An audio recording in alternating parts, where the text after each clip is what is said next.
All right. Welcome once again to the College Football Players Association podcast. Normally, on this podcast, we interview former or current football players. Today, we have a special guest, though, a College Football Players Association advisor. Our group of advisors are experts from certain areas that we like to draw off of for research, and God willing, to the point where you get to where we're collective bargaining on behalf of players and thinking about how to improve players' lives. We want to draw off our advisors to really get recommendations for where the game needs to go. And as we close out here the year of 2024, we're focused on the health, safety, and welfare of college football players. We're focusing on issues we think are being ignored in those areas as it pertains to college football players. And our special guest today is Scott Anderson. And Scott, you have devoted your life to this. You're recently retired, correct? Correct. For about All 2 right. years now. About 2 years. Okay, I was going to ask that. All right. So recently retired. You were 26 years as the head athletic trainer for the University of Oklahoma. You are the past president of the College Athletic Trainers Society, and you currently serve on the board of directors as the director of special projects for that same institution. As a researcher, you are the director of the National Registry of Catastrophic Sports Injuries. We'll get to what that is here a little bit later in the podcast. But you focus on player deaths, which is a very heavy topic, but one we think does not get enough attention in the world of college football. And so we'll be focusing on that today. We will begin things a little bit more lightly because the way I like to start the podcast when we talk with anybody, but it's usually a football player, is to say, hey, tell us about your playing career. And so did you have a playing career, Scott? What is your experience as an athlete, collegiate or otherwise? Careers, it would be a very loose term, but virtually junior high school. And in high school, I just started with no intent in doing some athletic training at my high school, and just had opportunity after opportunity after opportunity, and I stuck with it, and until retirement, virtually. So that's my history. Okay. All right. So you slid then very quickly, let's say, into the world of athletic training. And I assume I don't have your full education in our bio on the website, but what was your education then formally? Did you get educated to do this sort of thing? How does it work for the layperson who doesn't really understand the sort of world of training? Yeah, I mean, back in the day when I was doing it, it was an internship process. So I went to the University of Oklahoma, was a student athletic trainer there, had a great mentor, a legend in the field, Ken Rawlinson. Worked with him and studied his writings and drew from his intellect, and then there was a national certification exam, still is, that one takes to become certified by the Board of Certification. So that was my history. That pathway no longer exists. It's a more formal educational process towards that certification in this day and age. But mine was an internship. Okay. All right, great. So then it sounds like then you would have gone really from high school to college to a career where you pretty much had this in mind that this is what you wanted to do, correct? Correct. Okay. So what's the career trajectory look like here? As I said at the outset, 26 years as the head athletic trainer at the University of Oklahoma. So how did you would have come into that position, what, roughly in your early 40s or something like that? Yeah, I upon graduation from my undergraduate at the University of Oklahoma, I had opportunity to stay there as an assistant athletic trainer. And so I did that for about 8 years. went to Tulane University as head athletic trainer for 9 years, and then came back to the University of Oklahoma. So the University of Oklahoma has been a significant part of my opportunities and career. Okay. Talk to me about that. I think I've talked with a lot of trainers now. I've talked with people I think who are trying to do good work in that field. And what are some of the constraints as a trainer, as you think about the work that you did? Because I think your work, I've read your work on exertional heat deaths, and we've obviously, you and I've had long private conversations about this. What are some of the constraints that a trainer is under at a big time sports and athletic institution like the University of Oklahoma, and name any others here?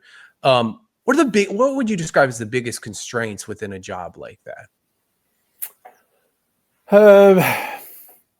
Realistically, I always looked at it more as opportunities, especially at a place like the University of Oklahoma. Really exceptional resources, both, in terms of personnel and everything else. The University of Oklahoma, specifically being a place that,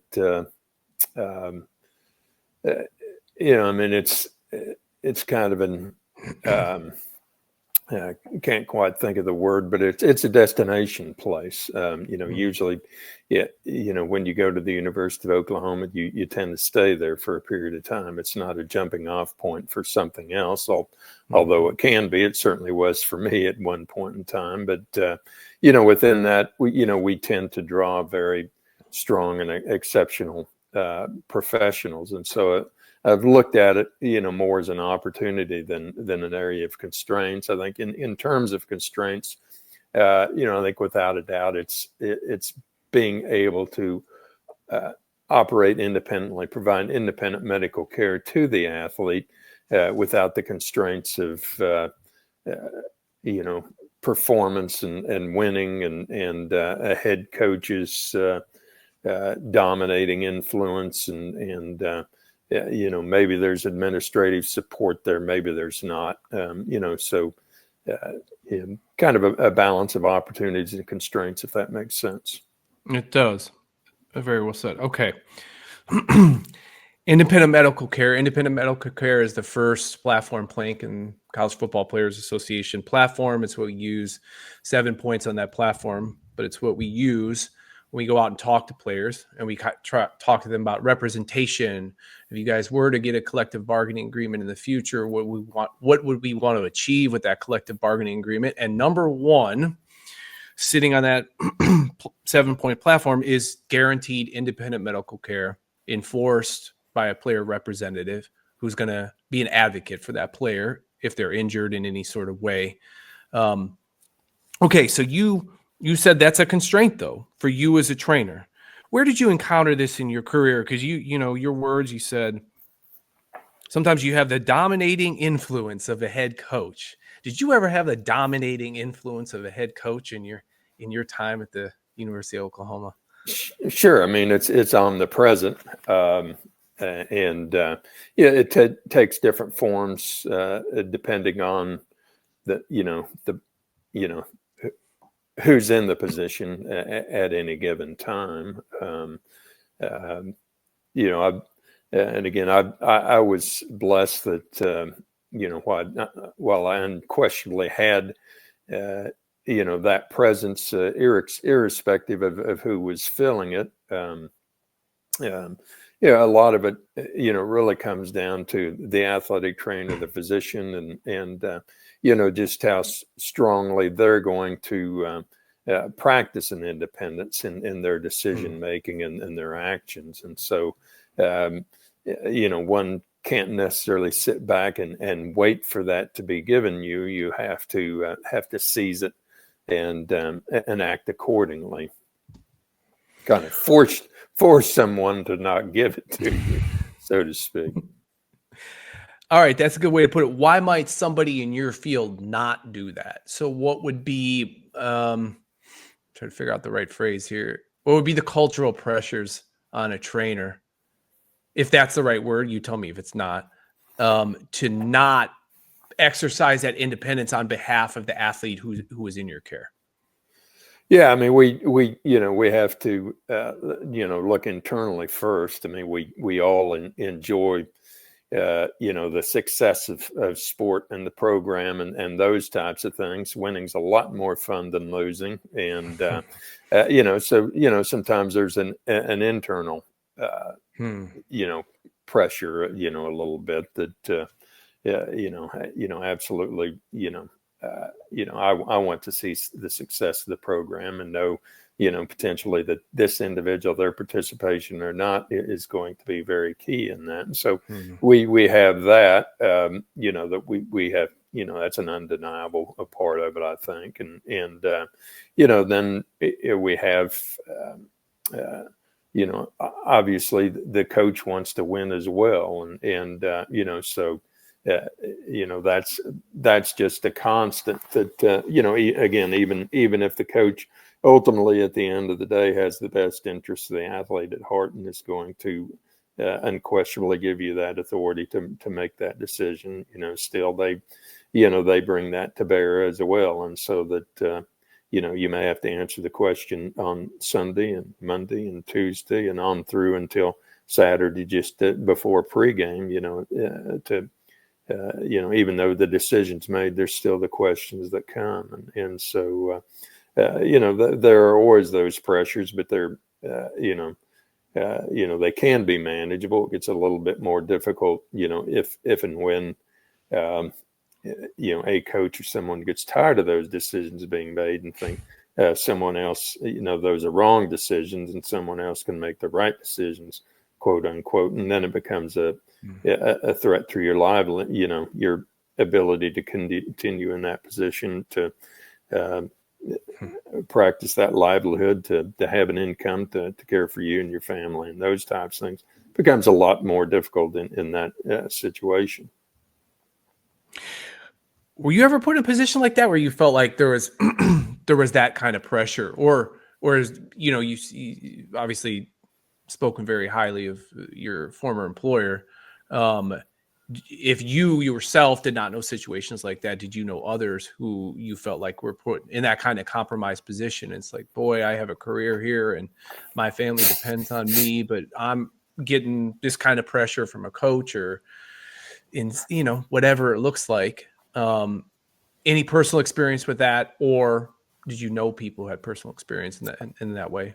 Yeah, personal experience in that regard, and the response was, well, I'm going to explain to you what we're doing and why we're doing that, and you can accept that or not, and you have the ability to make a decision, and basically we will live with that decision, but you're going to be educated on why we do what we do. Okay, we'll take this question maybe to a higher level, or let me reframe it a little bit, because we focus mostly thus far on the schools, and thinking about what pressures you might be under, as a trainer at your school, both internal pressure. Boy, I really sort of sympathize, or I identify with this university. I want this university's football team to win games, or their basketball team, or what have you. Or you're getting a pressure from a particular coach, let's say, who's trying to rush a player back into play, and you don't think the player's ready, and so on. What role does the NCAA? Let's go higher level. What role does the NCAA play in all this? I mean, can you feel pressure from them, or like how does the NCAA fit into your world as a head athletic trainer? I mean, my conversations with other athletic trainers, I'm still, I guess, trying to grab. It seems like there is this sort of deference to the NCAA in some ways, but it also seems like in some ways the NCAA is sort of absent from your day-to-day reality as a head athletic trainer. Is that true? Or how best for me is, or for a layperson listening to this interview, to understand the role of the NCAA in, I don't know, oversight or governing or whatever, as it pertains to your role as head athletic trainer? What role did they play? Well, they provide some points of guidance, some standards, if you will, that that you operate from and you can make decisions from and refer to, and those types of things. But but the NCAA has made it very clear that the athlete health and welfare resides at the institutional level, and I don't disagree with that. I think at the local level, there's no cookie cutter answers or anything else like that. You can have a guidance on a syndrome and those types of things, but at the end of the day, one has to take the case that's before them and the presentations, the settings, the circumstances, and make an individual decision in the best interests of one athlete at one time. And those really can only be done at the local level. And so that's what it needs to be. You just need to have, exceptional healthcare providers making good decisions for and with the athlete. Okay. All right, let's turn to your research here. That's how I got to know you is, not as head athletic trainer, but as research you do into catastrophic injuries within sport, but particularly within football. When was it? I guess it was about 2 years ago now, maybe coming up on 3 years here. Damar Hamlin in the NFL nearly dies on field, right? And we have this, I was watching that game, and, we have this sort of outpouring of affection, outpouring of support, rightly so, for this player who almost dies in the field. But yet, in that moment, as we saw that, and then the weeks after, you really saw the outpouring of support for Damar Hamlin, I did find myself really wondering, why is it different? Why is it different when an NFL player dies and another football player who's not in the NFL dies? And I went to your Twitter feed. Everybody should follow you on Twitter. What's the Twitter? What's the Twitter handle here? You want to advertise that Twitter handle? I don't even know. Something like OAK, I think I saw at the beginning when I just looked it up. Even know. So at your Twitter, which I follow, you keep track of. I have the chart right in front of me. Football catastrophic injuries in 2024. Okay, so this is just this year, and you go into traumatic, non-traumatic, fatal, non-fatal. The last chart you posted is there have been 15 fatal football injuries at this point. Now, one of those is an asthmatic who died of an asthma attack, and so we're not saying all these are the same, but of course some of them are structural brain injuries, right? Pulmonary embolism, cardiac, exertional heat stroke. That's we'll get to that later. That's your what you've written so much about. So we have 15 fatal injuries within football in 2024. You say the average per year is 16.5 deaths playing football. Why do we not? When I tell people this, they're shocked, but they also can't believe why they don't know this already. Because I go back to the Damar Hamlin situation where they do know about that, right? What is the difference here? How can we, I guess, raise more awareness about this basic fact of the number of young men and boys who die playing middle school, high school, and college football? What can we do here to raise awareness and make it similar to what we saw with Damar Hamlin? Yeah, I don't have a good answer for that. That's one thing that we have worked towards for a number of years is raising the awareness. I think, unfortunately, there becomes an acceptance that these things happen, that it's the norm.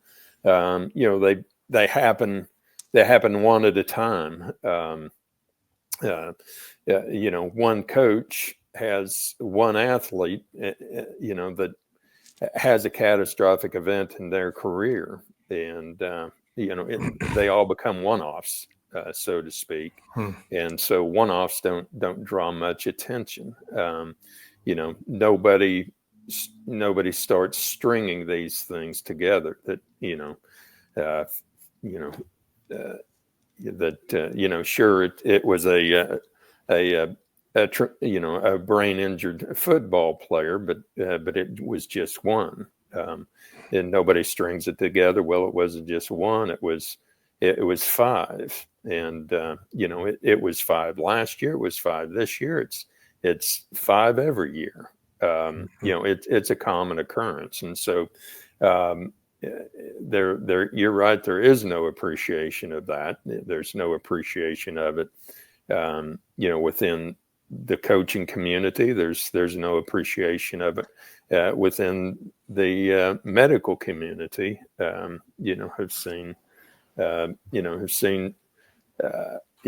leading medical people say, well, yeah, there was a death, or August was bad, but the numbers aren't any different.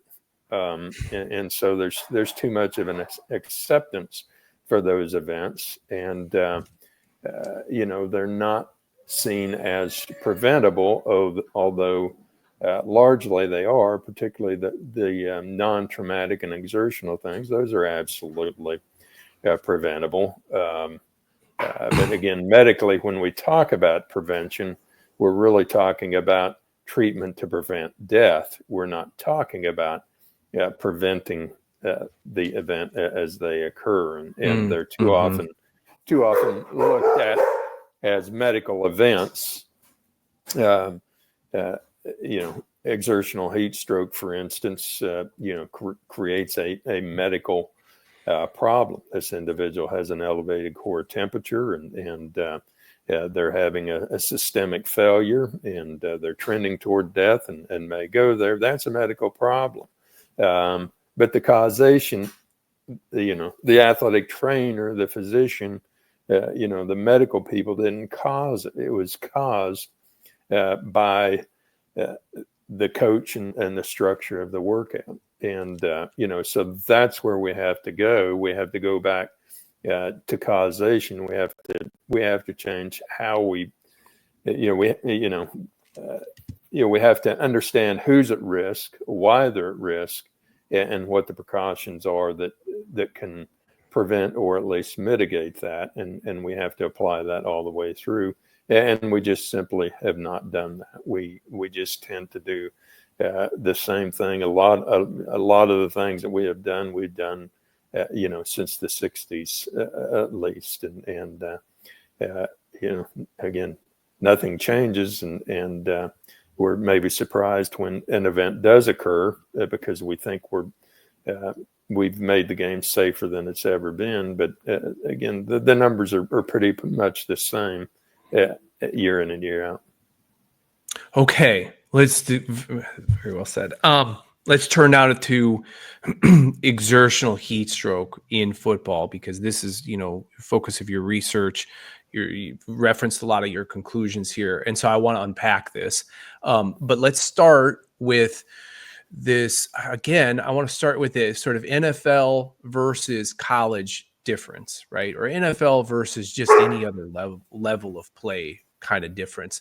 So the last exertion, and correct me if I'm wrong here, but the last exertional heat stroke death in the NFL was Corey Stringer in 2001. Is that correct? The only exertional heat stroke death. Yeah. Okay. There's an N of one there.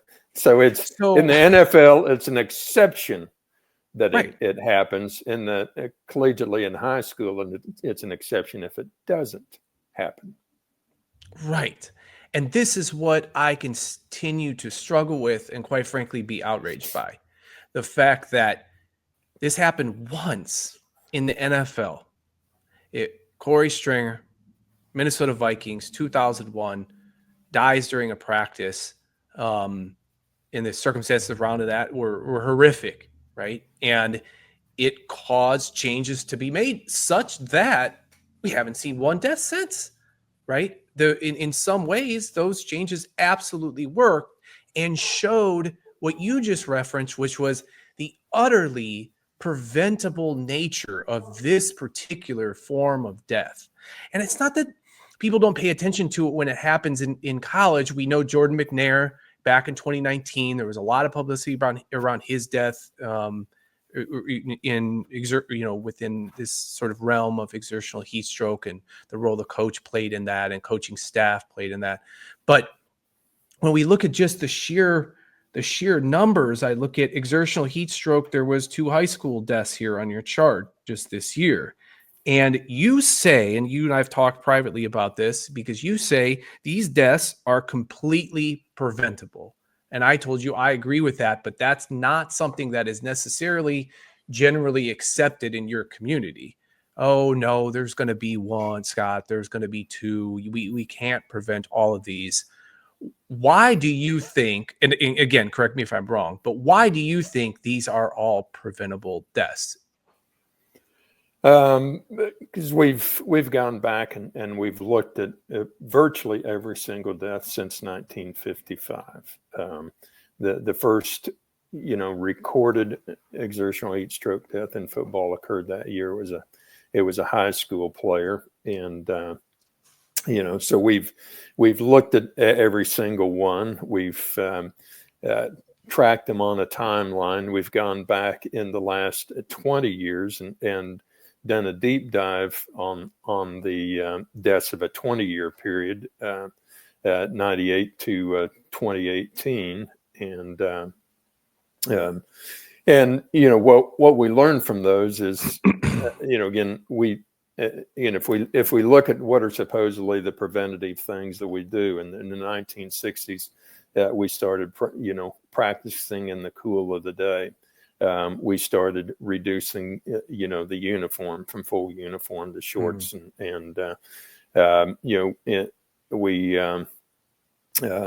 in the 70s we started pushing hydration. Again, going back to the 60s, we started in acclimatization period there. In the 60s, starting in the 60s, it was still 2-a-days, but it was a requisite 3 days in shorts and not full pads. And so you're really all of those things that we have that became, the standard of care with Corey Stringer and following. All of those things have been in place since the 1960s. And so even with Corey Stringer's death, we implemented, we changed things up. The 3 days became 5 days.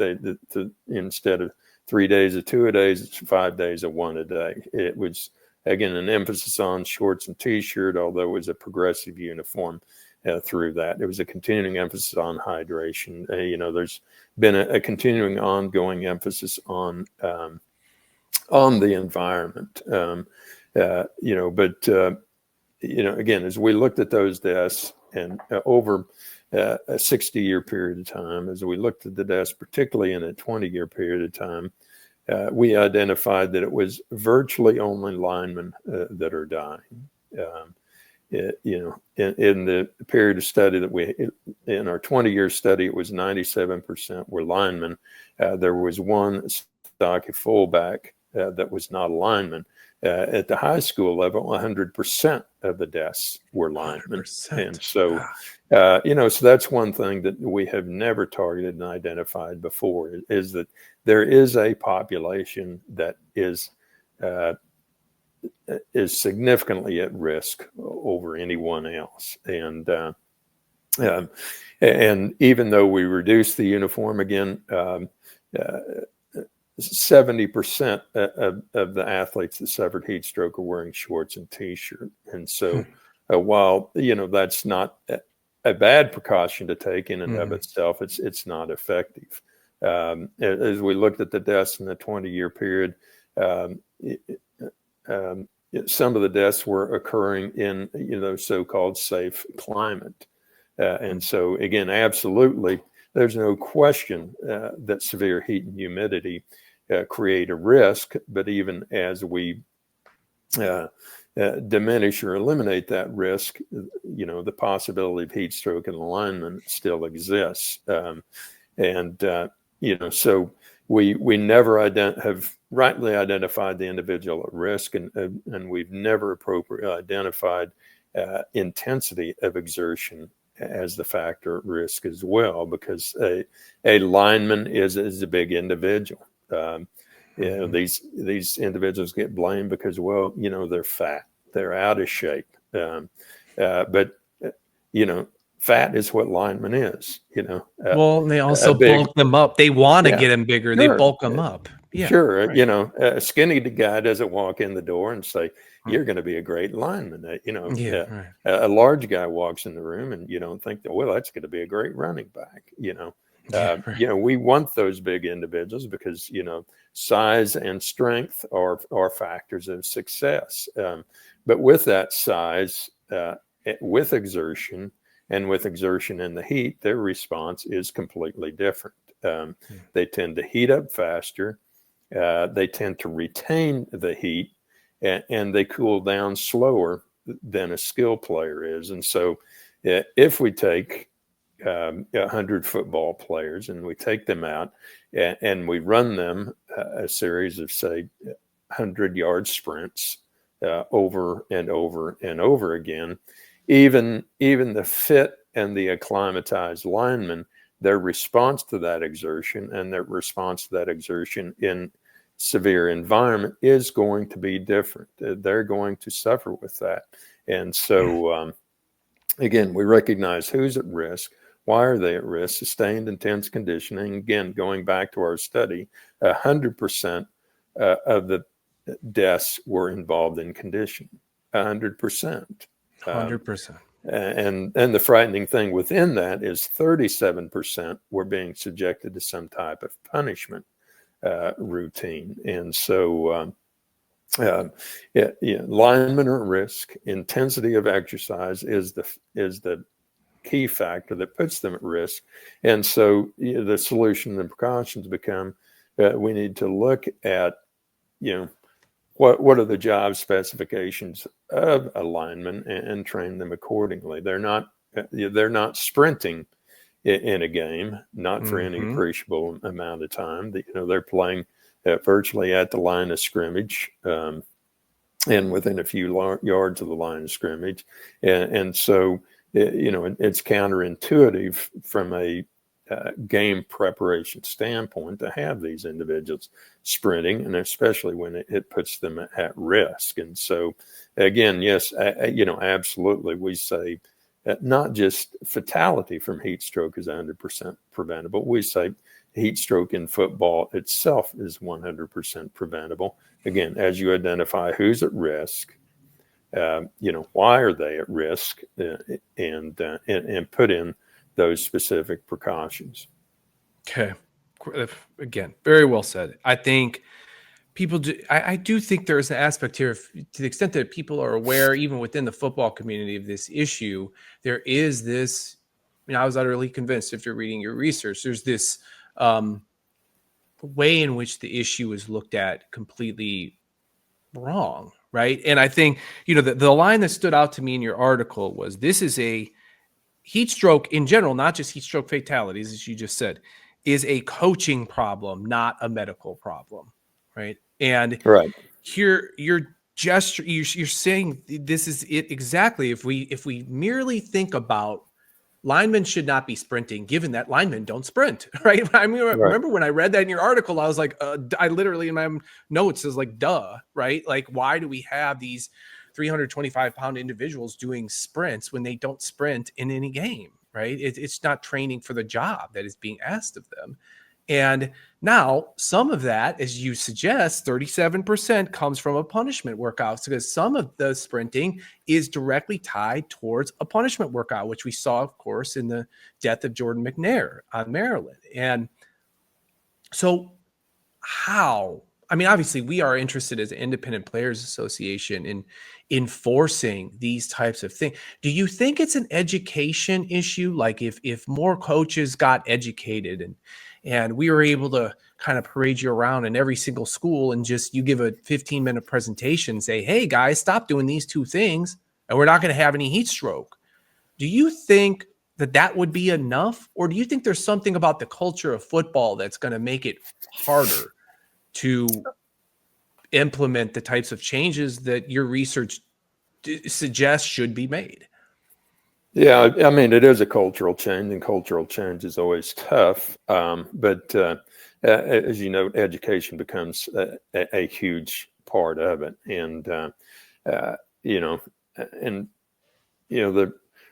some look at it from the standpoint, well, when you say it's a coach problem, that, that's being overly critical of the coaches, or just critical, period. But, the reality is that I have great faith in the coaches, that as they're educated, they're going to see it and accept it, and that's been some of the limited response that we've had at this point in time, as it's been put in front of coaches. They look at it and say, well, that makes sense. So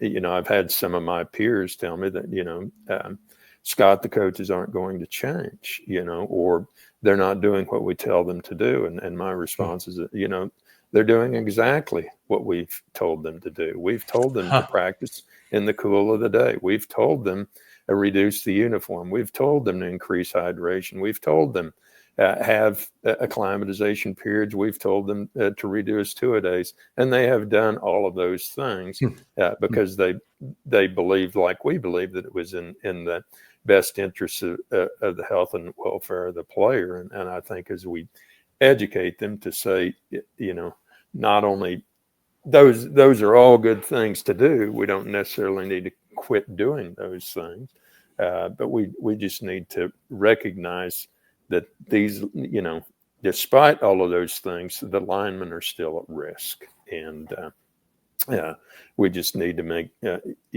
some changes in how those linemen are trained. That's great. Thank you. I agree with you there. I have had the opportunity now to talk with my 4 head coaches and a bunch of different position coaches and talk to them about different health and safety measures. I mean, your point is well taken, right? You all these suggestions, they do end up getting implemented. And so there's no reason that the two that you identify here regarding position groups and regarding punishment workouts, I guess that's the one I tend to get hung up on. Like maybe if you or your team or NCAA or whoever it is or us say to coaches, yeah, you just shouldn't be exercising linemen in this way. You shouldn't be having them do sprints. That could get through. I wonder about the punishment workouts. We don't see punishment workouts in the NFL. Why do we see punishment workouts in college football? Is there something about the culture of college football that is going to make punishment workouts hard to end? I believe punishment workouts absolutely need to end. And I know you do too. Is there something unique about college football that's going to make that one hard to implement or not? Well, the NFL is a different animal, so I really don't make particular comparisons with them. In fact, I don't even track injuries at the NFL level. One thing specific to a punishment workout, for instance, they have a collective bargaining agreement. They have a union. They do. And so, right. There are things where the players are going to say, just not going to do that. And there's nothing that the coach, the coach is kind of stand and say, you're right, I'm not going to do that because you said so, or so there is that. But, there's also, people, there also is precedent for what we say in that, one of the things that we recognized early on, and Dr. Randy Eichner was our team internist, and I worked closely with him on our research, and one of our areas of study and action previously was a football player with sickle cell trait, and we recognized back in the early 2000s that the leading cause of death in NCAA football, 2000 to 2010, was exertional sickling in a D1 football player with sickle cell trait. It was the leading cause, more than cardiac, heat stroke, more than motor vehicle accidents, suicide, what have you. It was the leading cause of death. And again, virtually eliminated by identifying who's at risk. And it's easy in that case. You do a blood test, or you have a blood test, and it's the individual with sickle cell trait. And what puts them at risk? Sustained intense activity, the same thing that puts alignment risk of heat stroke. And so what are the accommodations that you make? You control the intensity of their work. And as we rolled that out, there was, football is an all for one for all kind of game. And, we have to treat everybody the same. We have to train everybody the same. But if we don't do that, these individuals are going to be, they're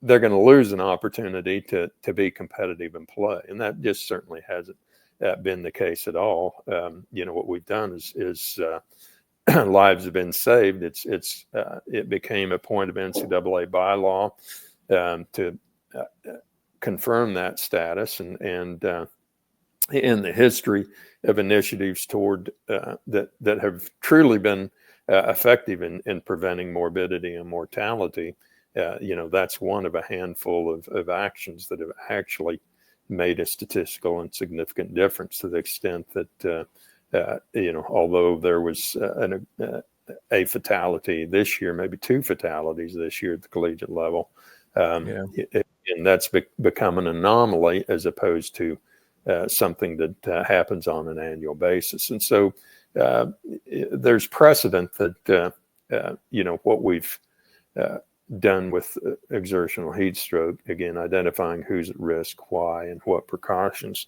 The precedent with exertional sickling in a football player shows that it can be extremely effective. Yeah. I'm looking at your chart here. It looks like exertional sickling, 2 college deaths this year, 2 high school deaths this year. Again, for folks who are, lay people, not, sort of versed in this is someone with the sickle cell trait that then will have exertional heat stroke death, but it's tied to having that particular trait. Correct? Did I explain that correctly? And it's not an exertional heat stroke death. It's not a heat syndrome at all. That becomes a point of confusion as well. It's a separate syndrome, basically. Interesting. Basically what happens is that the red blood cell carries oxygen to the working muscle. As it drops off that oxygen, it can turn that sickle shape, that crescent moon shape. And as it does that, it becomes elongated, stiff and sticky. Those cells can stick to each other, stick to the cell walls, and in sustained intense exertion, you get a lot of those sickled cells, and they basically log jam a blood vessel. Blood is cut off to the muscle. The muscle breaks down. The breakdown of the muscle releases toxins into the bloodstream, and it creates a metabolic cascade that can put the individual at risk. And so again, you just go back up, and we're going to control the exertion, and by controlling the exertion, you control the rate of the sickling, and you prevent that syndrome from occurring. Okay, I'm glad you clarified that, because I did think it was tied to heat. So it's good to know. One final question. About, I want to say it's a month ago, I just put it in my notes. I read an article on ESPN that was talking about the possibility that ADHD and anxiety medication intake was in some way partially responsible for exertional heat stroke deaths. And I thought of you when I saw it, and thought of the conclusions of your article. And I didn't read anything about ADHD or anxiety meds in your article. What do you think of that? What's your take on that? And I should have checked. Did you see the article? Do you know what I'm talking about? Yeah, I saw the article. It's based. Good. Yeah, it's based on a hypothesis of some athletic trainers' research interests. And so that's all it is. There's there's really no basis for that at all. And again, we've we've gone back and looked at again, every death, back to 1955. We have a number of autopsy reports, and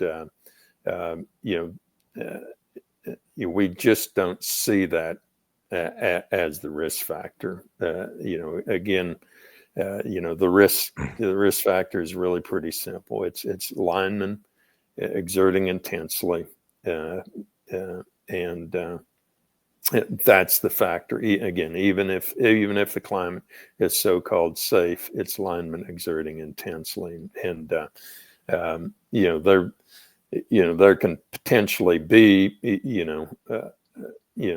some other cofactors or something like that. But again, we have not seen, has been identified, that's a factor, and so one of my reservations with having that broadcast in that fashion is that that there will be athletes that read that, parents that read that, athletic trainers that read that, and those types of things, and they'll be reticent to take or to give or to use that medication that's clinically medically indicated,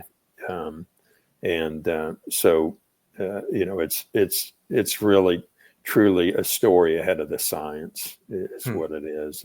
And